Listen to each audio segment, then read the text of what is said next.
Hi everyone, so today I'm in the studio and I'm joined by the legend, and he is Ade Oakley from Red Letter Day. Thanks for coming in, Ade. It's an absolute honour, John. Brilliant. We just finished some recording recently. I think it went really well. It's captured you in 2025. First time here as well, John. Yeah. And did you Long have a good, overdue. Right. Did you have a good time? We loved it. Fantastic. We loved it at Blacksmiths. Different vibe here, you know. Yeah. But we loved it. We loved the more sort of rock and roll vibe, your motivational sort of methods, and the way, well, try anything.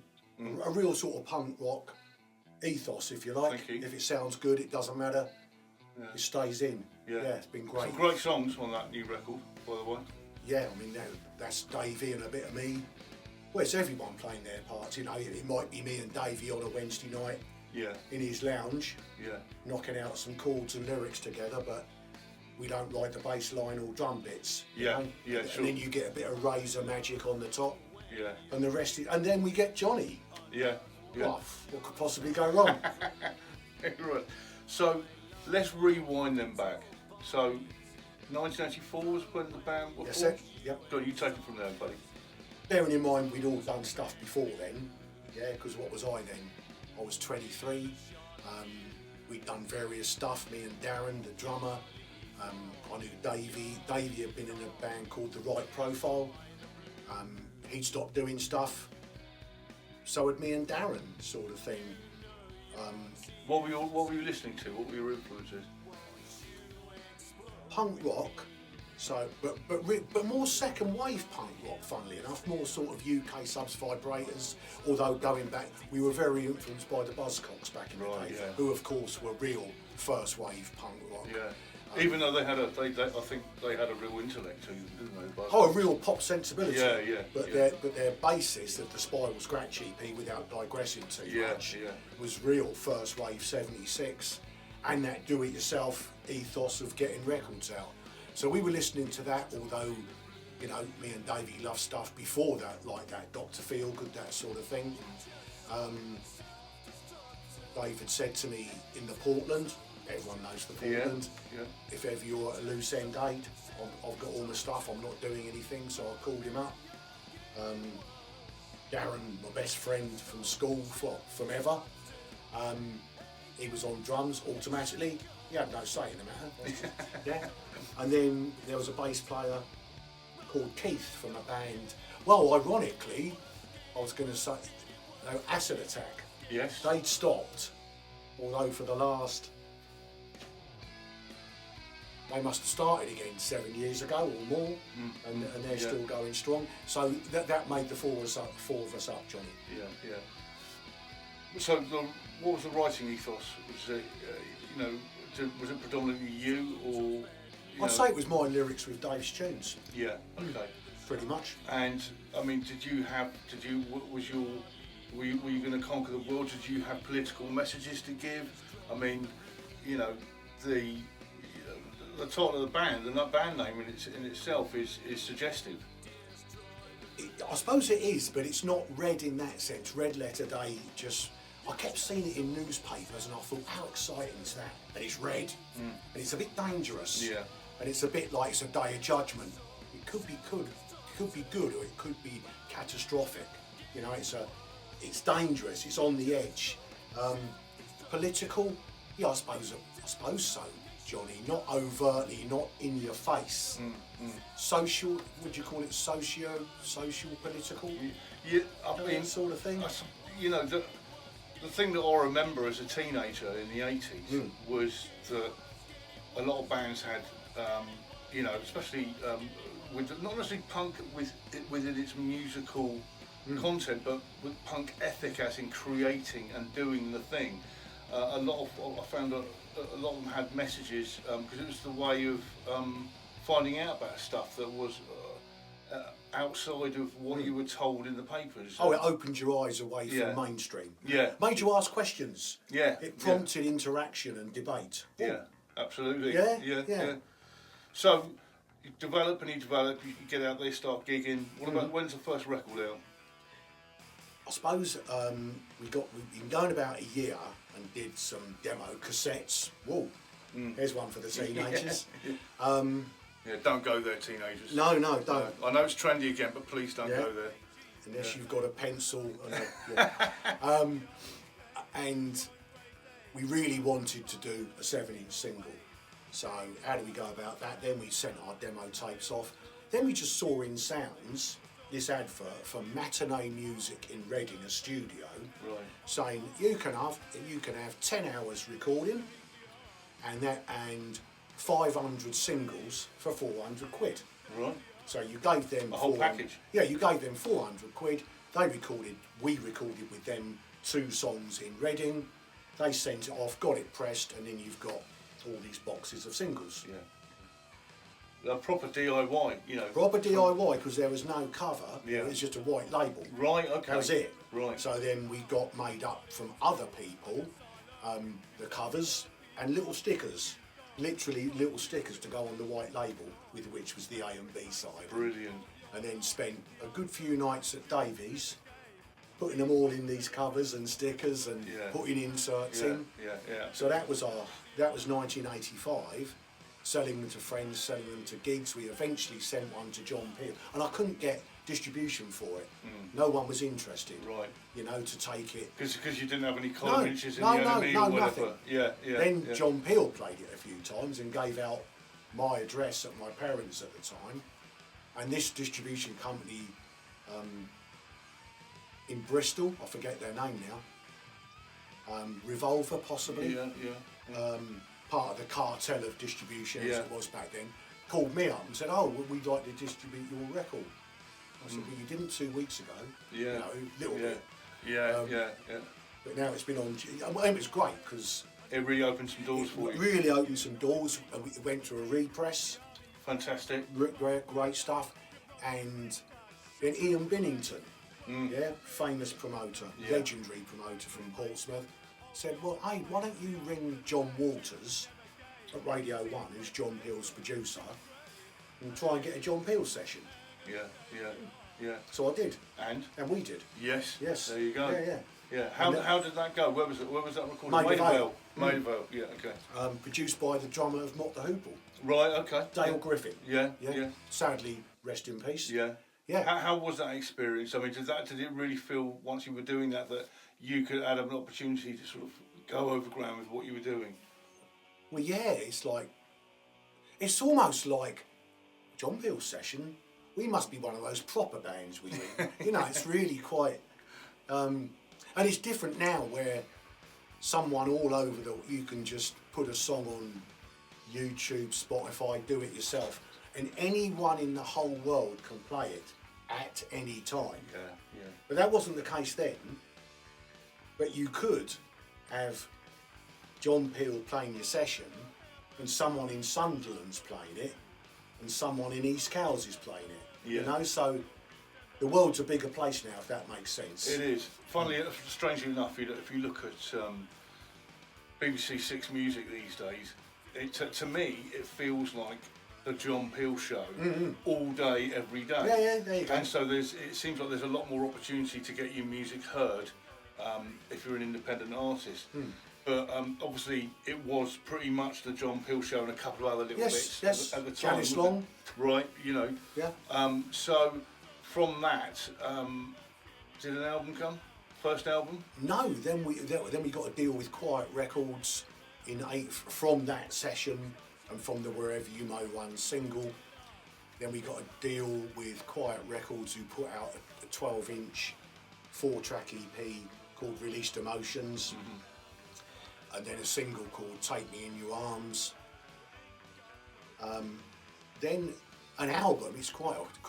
It would seem strange now, but it was quite all the rage. In '87, we were approached by a company to put out half an album. So it's us on one side of 12-inch vinyl, and on the other side a band called The Sect from Birmingham. The idea being is, if you like Red Letter Day, you might get into The Sect, and vice versa. so you maximise potential sales and potential interest. Yeah, yeah. Yeah, that's the idea. Yeah, and do you think that worked? You know, and Yes. Did you become mates with? Yeah, we played gigs and. Of course you did. Yeah. So, what about getting gigs and stuff then at that point? Because did you have did you need to go through an agent? No. It was still you still kept the Oh deal. yeah. The I'm not saying we wouldn't want an agent if they were good, but if they were rubbish, Yeah. which we did encounter in later years. Yeah. So we did it. I mean, like our first gig nationwide was Davey writing about 15 letters to all these famous venues he got from Sounds. Yeah. And one of them, called Oddies in Oldham, wrote back and said, would you want to come and support the Angelic Upstarts? Do we ever? But you got to bring a minibus full of 25 people. Yeah. Well, we ain't going to do that. Yeah. Well, we're going to blag it. Yeah. And then from then, we played all over, sort of thing. Yeah, fantastic.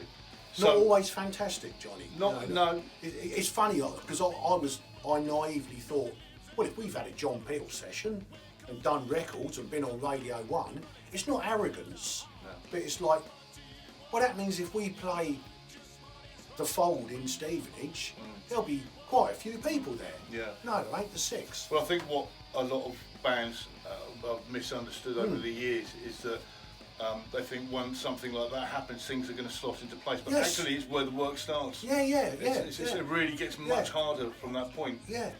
Because you've got to push on and maintain and prove your worth. Yeah, I thought there'd automatically be an audience to come and see this band that had this little bit of airplay.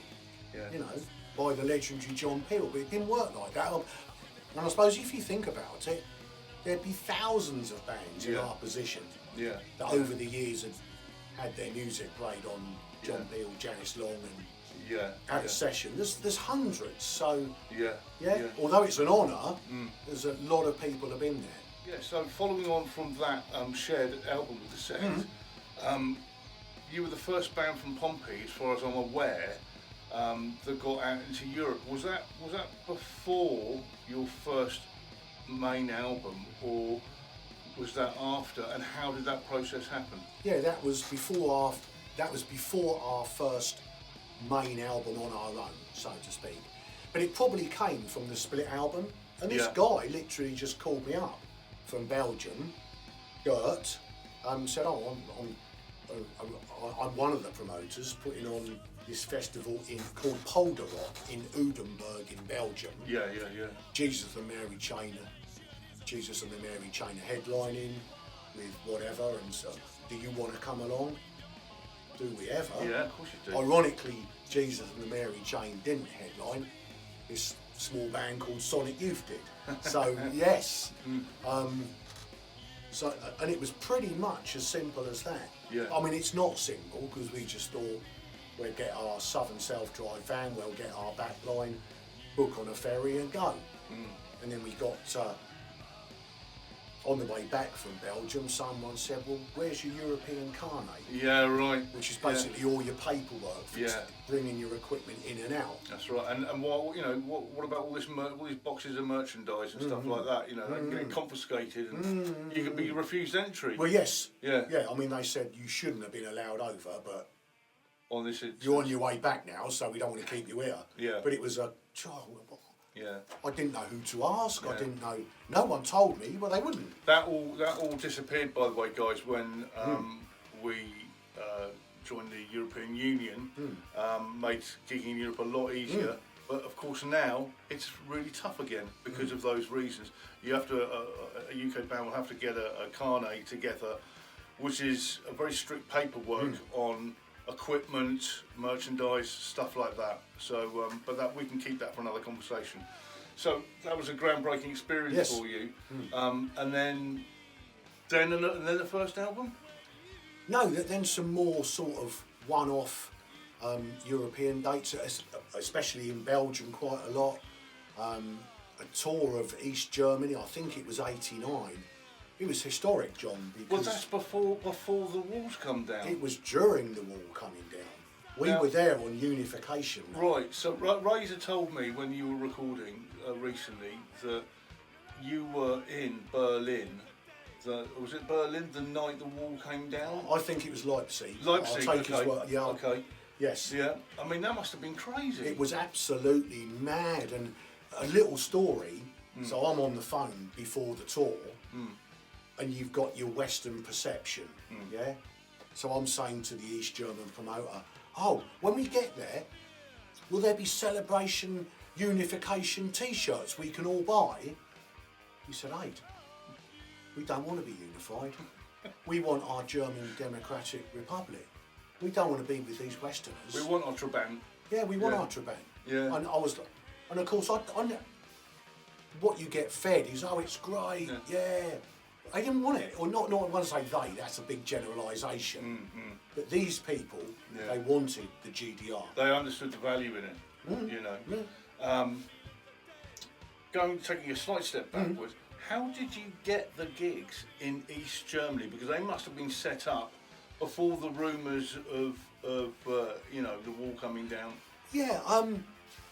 It must have been really difficult. Yeah, I don't really know. It was a real accident. We were very friendly with a band called The Price.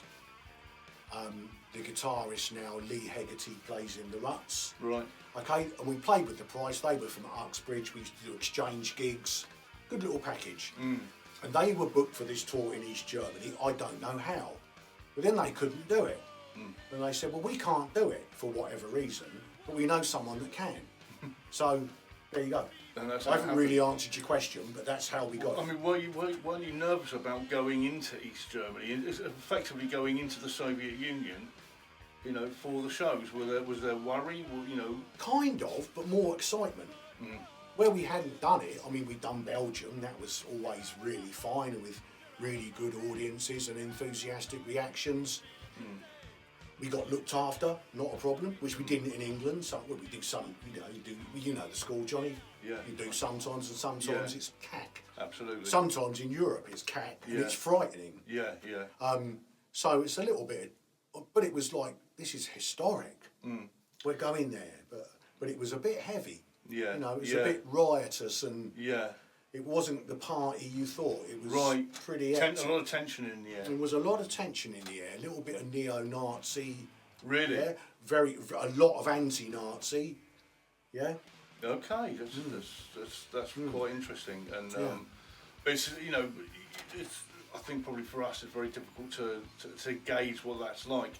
I mean, just recently I was looking at some of the footage, some of the TV footage of the build-up and the actual collapse of the Soviet Union, with the Berlin Wall and you know, Germany being the central point of it, because you know, if the bricks, you know, like domino effect across Europe after that was just ridiculously crazy, really. So it wasn't David Hasselhoff that sang to bring down the Berlin Wall. It might have been Red Letter Day. All right. So anyway, moving on swiftly. After that, a rich cultural experience. You come back to the UK. When do you start recording again? 91. The same label that put out the split album with the Sect, released Emotions Music. Said, "Do you want to do a full album?" Yeah, sure we do. Sure we do. Yeah. Found a lovely studio in Brighton called Wilbury Studios. Okay. And me and Razor stayed down there, you know, and the album's called More Songs About Love and War, which again was pretty much an accident, because I was sort of bemoaning my lyrics. And I said to Razor, the thing is, my lyrics are sort of based upon love and war. And Razor said, "Well, the best songs are made." And I thought, I'm having some of that. Yeah, well, it's true. He's right in saying that. And there's the title track of the album and the title of the album. Yeah. There you go. And that was released 91, 92. So throughout the 90s, you're gigging, you're making records, releasing singles. Have you got any particular stories that stand out from that era, which was probably your sustained gigging era, I'd imagine, where things were flowing steadily, should I say? Yeah, we're from 92 to 99. We did 8 tours of the Czech Republic. Yes. Yeah. Right. So that was once a year, 3 weeks at a time. Yeah. Yeah. Yeah. And 1 year, I think 95, we did 2 tours. Yeah. That's that. Yeah, we were. Yeah. We went in May. Well, can you come back in September? This is all right. Yeah. They're asking us. Yeah. We have to juggle things about, but yeah. Yeah. Big in the Czech Republic. Massive. Yes, it's really crazy, isn't it? Forget Japan. Yeah. Not interested. Why do you think it was the Czech Republic out of all of the European countries? And of course, this is post-Soviet Union now. So well, you might have touched upon it because 1992, I think they called it the Velvet Revolution, which is when the Czech Republic, when Czechoslovakia split up. Right. So you've got the Czech Republic and Slovakia, yeah. and they're embracing Western rock and roll and all that, and we're up for it. They were up for it, and the twain. Yeah. So really, you represented a movement, or not perhaps not a movement's the wrong word, but you know, a sensibility, a feeling of you know, culture musically through that whole period. We were described as pioneers, and that's not getting myself at it. I never thought that. Yeah, I just thought we're playing gigs and we're being looked after, given food and drink, and somewhere to sleep, and people seem to like us. Yeah. Whoa! That's all I've ever wanted to do. Yeah. You know? I mean, we all need validation. I don't think it's egos, but we need validation in what we do, because I think it gives worth to all of the you know, the deep-seated kind of processes that we go through to get to with our art forms. Well, if there was never validation, reward, people liking you, call it what you want, your motivation as the human factor would reduce. Yeah. Wouldn't it? Yeah. Like, oh, but this is great. I can't wait to come back. Yeah. If the whole thing is rubbish and not enjoyable, am I going to come back next year? Well, I've got this mad lemming-like desire to, but yeah. Okay, so that's moving through the 90s. As we reach the new millennium, which of course was, you know, built up to this kind of really changing time and whatever. How did that affect Red Letter Day? Where was Red Letter Day involved in that kind of period of history? Yeah, so very proud. We had our best of. For a Portsmouth band to have a best of, that's something to be proud of. Again, not getting ourselves at it. We were afforded the opportunity, and it's a real good thing. How many singles have you've released? 8 singles and 6.5 albums. That's it. You got it. Right. Yeah. And that's 6.5 albums. That includes the. What is it? 7.5 now, I think. That includes the best of. Yeah. Oh, So 6.5, 7.5. 6.5. You know. No, I'm not being blasé. No. But it's 6.5 plus the best of. Yeah. I think. Because of course we did Sacred Planet a couple of years ago. Yeah. So where were we? So the best of in 2000, then Ray and Wolfie, guitar and bass player respectively, formed the Torpedoes. Yes. Yeah. And which kind of decided to go our separate ways. What do Ade and Darren do? And we've been playing a lot with a band called The Thirst. Yes. Yeah. Who I was still am a massive fan of. Yeah. Chris Perry's a great songwriter. Yeah, but great guy. I went to see this band and I went on my own and blown away, you know, just with this amazing rhythm section, this sharp guitaring, this beautiful voice and melodic guitar over the top. Whoa!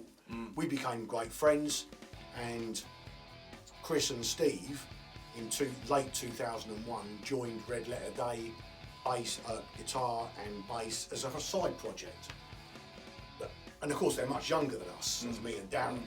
But it kind of gave us this real boost of energy. Right. Yeah. You know, to say it made us young again is a bit over the top and a bit fluffy and flaky. Yeah. But it did. Yeah, but there's new energy coming into With a project. new energy in it, maybe made us a bit more contemporary. And those guys are playing with those guys. And what's all that about then? Well, why are they?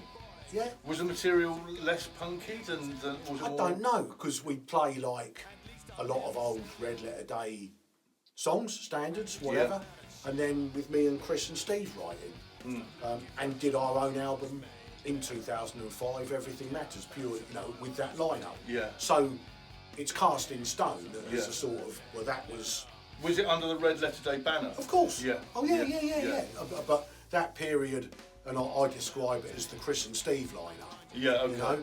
There it is. There is documented evidence of the Chris and Steve Red Letter Day 2001 to 2005 period. It only seems like yesterday that the millennium came along, but you just mentioned 2005. That's now nearly 21 years ago. Can you fill in that gap then? What's 21 years? What happened after 2005? Steve left. We got a bass player called Lisa, we've talked about. Chris left. We got a great guitarist called Pablo in, and then we basically stuttered to I got really frustrated. I guess it was 2008, and I stopped doing it. It started to evolve. It didn't have the same meaning or the same energy, or perhaps musically it wasn't right. No, I don't think it was musically. It was just too much grief for me, or I caused myself grief to keep it going. Yeah. You've got I always wanted to do my band as my full-time thing. Yeah. I failed. Well, you've done better than most. Yeah, but that's not my barometer of. I wanted to do it, and I've been so lucky. I've been blessed and honoured by what I've been involved with, the people I've been involved with, and what I may or may not have achieved. Right? Well, people say to me sometimes, well, that band, those guys have all had to take jobs and whatever. But what I say is, well, yeah, but they've been to this city, this city, this city, this city, this city, dozens of times across Europe. Now you find me another job where you can go and do that and be adored on a stage, right, and have real fun. There isn't. So by then, I wasn't getting the self-satisfaction out of it that I was trying to put in. I didn't have a stable lineup, and I thought it's more. And this sounds really martyrish, but it's more trouble than it's worth. Yeah. Also, did it feel, because it's a very personal project, it's a very personal thing to you, it's intrinsically part of you. So it's me, yes. Yeah, so, yes. Ultimately you've got to feel, happy and motivated to do it. And if you don't, then you've got to shut it down. Yes, but you've touched on something there, really quite emotive. So I stopped doing it in 2008, and I stopped for 14 years. Is that right? So 2022? No, it would have been 12 years then, because we started talking and writing again just after COVID, funnily enough. Well, because of COVID actually, but getting back to where we were in 2007. What were you like as a person, if you don't mind me asking? No, that's what I'm getting to. In that 12 years? That's what I'm getting to. Okay. That's the emotive bit. Right. When I stopped doing it, I'm not Ade anymore. Right. I'm not Ade. Of course you are. You're still the same. Yeah, but that's what I do. That's my reason. That's what I am. Yeah. Yeah, I love football. I love my job. Yeah. But this is what you do. This is me. Yeah. It's completely so within your blood. And it sounds dramatic. Part of you is gone. I get it. Totally get it.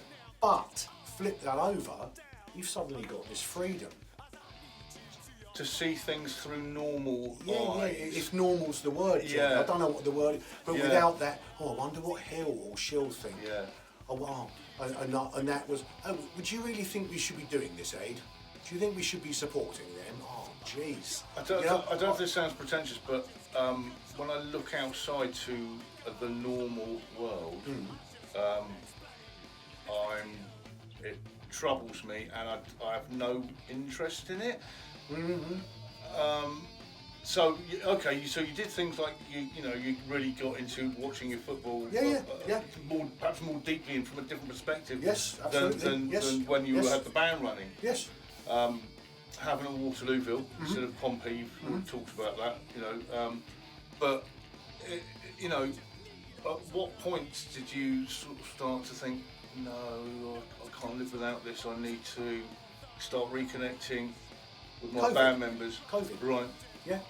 And it was because, COVID was COVID, whatever that was. That's a conversation for another day. Yeah, yeah. And I started to going to bed early and taking my lyric book. Thinking, well, just why don't you try and reconnect with people that you like and they hopefully like you, where there's no grief, where all you want to do is write some songs, rehearse some songs, record some songs, and do another Red Letter Day album. Yeah. And that became a sort of dream. Yeah. Yeah. There's no agenda. And if no one buys it or listens to it, it's for me. Yeah, yeah, right? yeah. It's for us. And just the recording process will be fun. Can you find 3 people with you that want to do it? Well, that leads me on nicely to was it, because it's basically the original guys that have come together, in the Blues Brothers when they go out and they try to get the band back together. On the road, yeah. Right? Was it kind of like that? Did you have to? Was it easy to get the guys involved? Well, Darren's just yes. Yeah. When, Martini, anytime, any place, anywhere, road, Yeah. Of course, Darren's there. And then who do we get on guitar? Well, wouldn't it be nice to reconnect with Davey, the original guitarist? Because we'd never done a full album with Dave. Right. Done half an album with Dave. Yeah. Yeah. Yeah.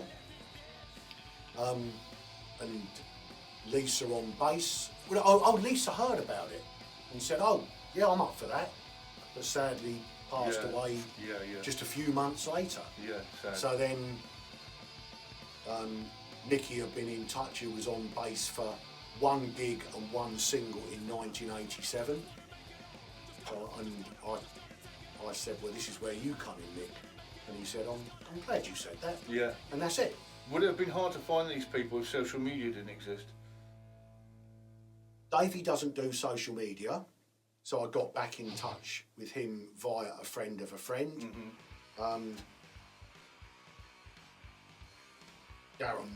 Me and Darren are intrinsically linked. Yeah. And Mickey was Facebook. Yeah. So Okay. yes, it would have been. Yeah. It's interesting, isn't it? Because you look at the processes that you went through in those early releases, and then you gig. So you got your bucket of paste and your posters for the gig, for advertising the gig, and now it's putting a post on Instagram or Facebook. How do you see those changes between now and then? Well, again, it's one for the teenagers, but like having your mailing list. You didn't have an email list. Yeah, list. You had a book with names and addresses. They've probably moved on. They probably don't live there. Yeah. So you've got a gig. You're photocopying all these flyers. Yeah. You're getting envelopes and you're individually posting them. Yeah. Hoping that if you post 50 of these envelopes, getting a mate to photocopy the work when the boss isn't looking. Yeah. So a mate told me, Johnny. I wouldn't know. And hopefully I'll send out these 50 envelopes and hopefully 20 will come along and bring some mates and we'll try and get it in the news, or where we get it in the national press for a gig out of town.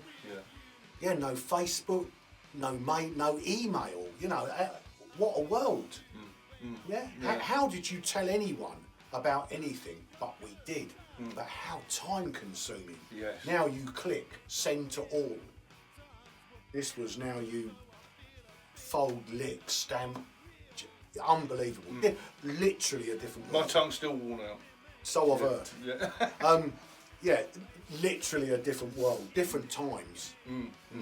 So, 2023 is your last record. Yes. Is that right? Yes. And what's it called? Sacred Planet. Sacred Planet. Question mark. Sacred Planet. That's important. Question mark. Okay. Tell me why.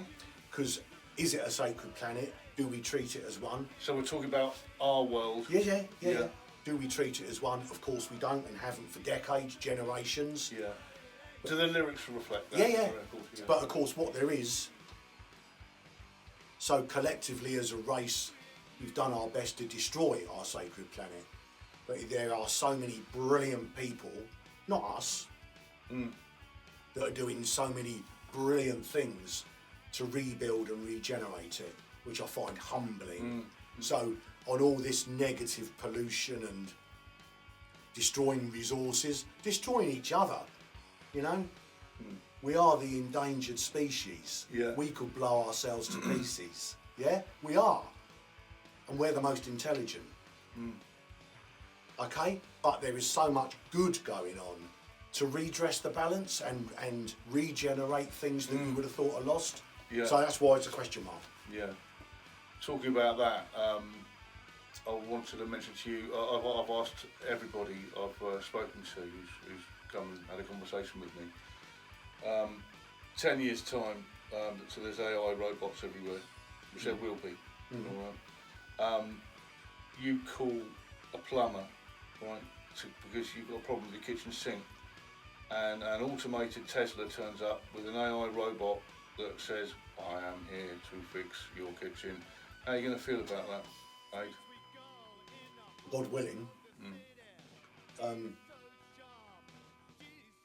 Do iRobots take loads of sugar in their builder's tea? Well, I think that's a good question. Yeah. Maybe they're overcharged. Yeah. You know, interesting, isn't it? But it's I think talk about those robots. You know, at the moment we've got the world going right. We don't want these people coming into our country, immigrants, blah blah blah. But no one's having the conversation about that's not the problem. As far as I'm concerned, it's not even a talking point. The problem people should be talking about is, well, if 80% of the jobs are going to be taken by robots, that's where people's focus should be, shouldn't it?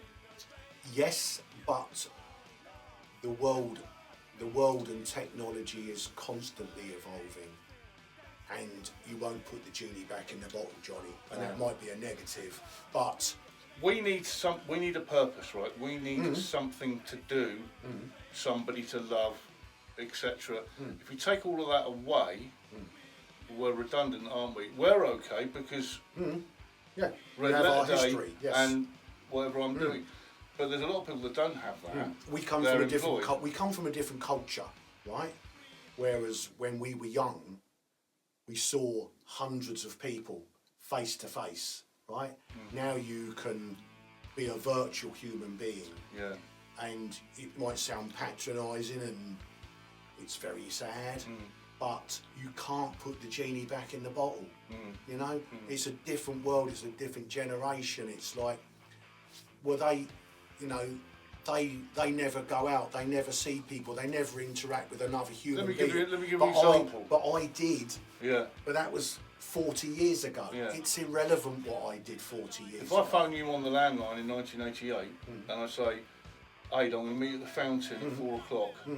If I'm not there at 4 o'clock, you're going to fuck off, and that's going to damage our friendship. Yeah, but there's no way you ain't going to be there. I don't have to double check with you. That's right. You'll just be there. And there's not. I can't go. Oh, I'm just running a little slightly late, Ade. Ain't happening. That's not happening. If you're not there, you're not there. Yeah. Bye. But you will be there. Yeah. In fact, you don't even need to phone me. Has any of this, what we're talking about here, has any of that influenced the content of Red Letter Day moving forward? Lyrically, or even the way you do things?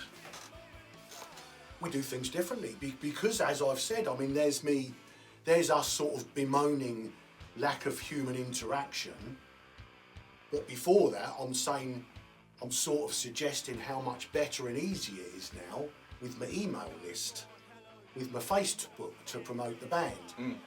So you can't have it both ways. But of course, I fear it won't affect me because I have my culture from decades ago and still have it and still interact with people from all ages. Yeah? That's my culture. But it won't it is dying out. Pubs are shutting all the time. Yeah, people stay in. Yeah, culture is changing. Yeah. And So that interaction between humans, you think, is very. It's a dying art. I see it as problematic. Very problematic. It's a dying art, but I think it must be worse in Italy because they're very dynamic with their expressive. Expressive with their limbs as Yes, they talk. but it's a different world. So people interact differently now. People make dates online. Yeah. Yeah. Yeah. People meet online. Meeting online is the norm.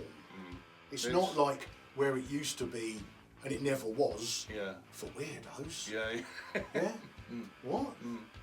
Yeah. Can't you meet someone properly? Yeah. You know, but on a plus side, it cuts a load of cack out. It does. Yeah. So there's good and bad, Johnny. Yeah. Don't bemoan it. No, don't bemoan absolutely. it. Don't let it get Absolutely. you down. No. Really, because there's great bits and everything changes, and there's good and bad. There's pros and cons. I think the reason I talk to everyone about it, certainly in these conversations and with artists, is because we are so saturated by information at the moment. It feels stupid not to have at least a small conversation about it because because nobody really knows what's going to happen.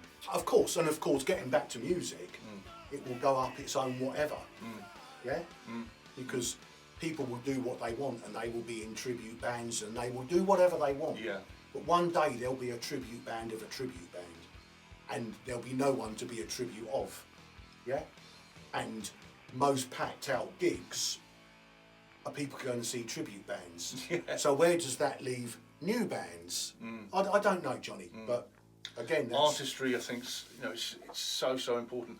One thing it's become very apparent to me when I'm listening to independent radio, for example, like a Six Music show, that you'll hear an individual artist, all right, and it sounds like a proper band, really good, really well done, and really good, really intent. But then you look, and a lot of these artists are not touring because it's one person and a load of programming. Sure.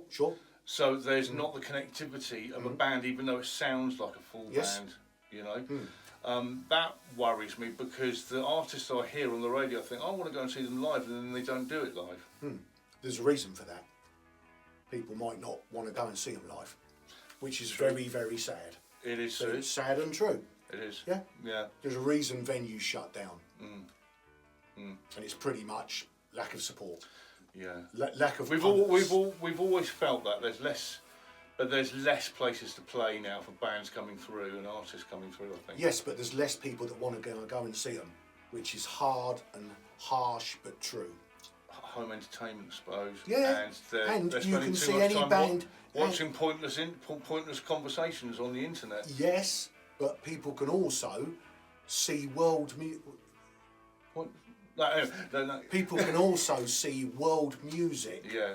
on their iPad. Yeah. Just sit indoors, YouTube. They can see bands from all over the world. Which is great in one respect. Yeah, Because but they're not. otherwise, But it might well stop them going to the Wedgwood routes. Right, it might and do. that is life. yeah.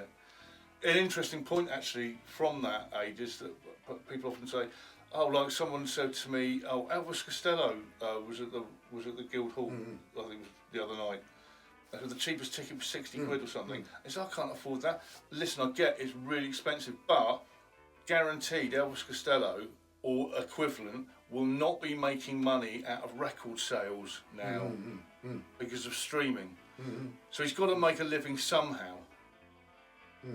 Does that make sense? It does, but if you've got 60 quid and you can get a few beers and a takeaway curry with your mates and watch all these bands all night for nothing, or you can spend 60 quid and go and see Elvis Costello. Yeah. It's got to be disposable income in the first place. Yes, of course, and there's not a lot of that. No, there isn't So, at the moment. Again, we've sort of come full circle and explained why it happens. Yeah. So, we've just been recording together. Yeah. It's been great. Had a lot of time, well overdue. Very much so, yeah. Have you got a favourite song from this? So like an EP, isn't it? 6-track EP. That's it. Yeah, you got a favourite song from the record? Yeah, Disharmony in My Head.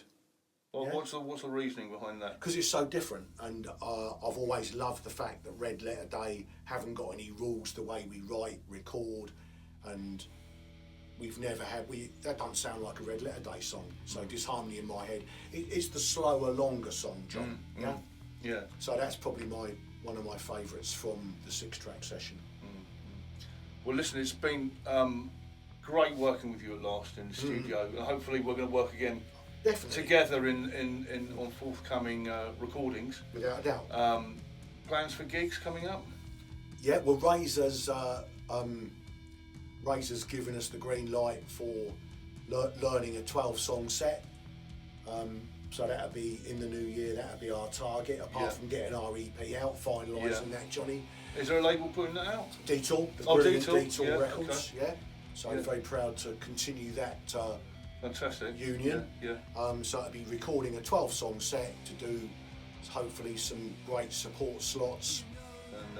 And gigs wherever they come and... No, not wherever they come, Jonny. No, you're going to be a bit more selective now? Well, it'll be more local, yeah. More local, yeah, okay. Yeah, well, back to your roots. Yeah, so if someone said you can do 4 gigs a year, Portsmouth and surrounding area, and do some recording once a year, we'll have some of that. Okay. Lovely, yeah. Fantastic. Havant and Waterlooville, can they escape relegation? Yes. Can Pompey escape relegation? Pompey play in one of the best leagues in the world. I think a lot of people forget that. And some Portsmouth fans, and I stress some, think they have a divine right for the Premiership. Yeah. Whereas being in the Championship, it's relentless. It's 46. It's a better place. It's 46 games. Then, by the way, you've got a couple of cup competitions. Yeah. Arsenal it's at home. relentless. Yeah. So, I think Pompey staying in the Championship and slowly building is a succce. Yeah. From an outside perspective. Yeah, no, I agree, and I go to most games, so Yeah. It's been a pleasure today, Really, mate. honestly, really good, mate. really. Bring it in, mate. Yeah. Groovy. So, thanks to Ade Oakley, the wonderful Ade Oakley from Red Letter Day, everybody. So, see you the next time. See you later, everyone. Bye. My soul, therefore all to see.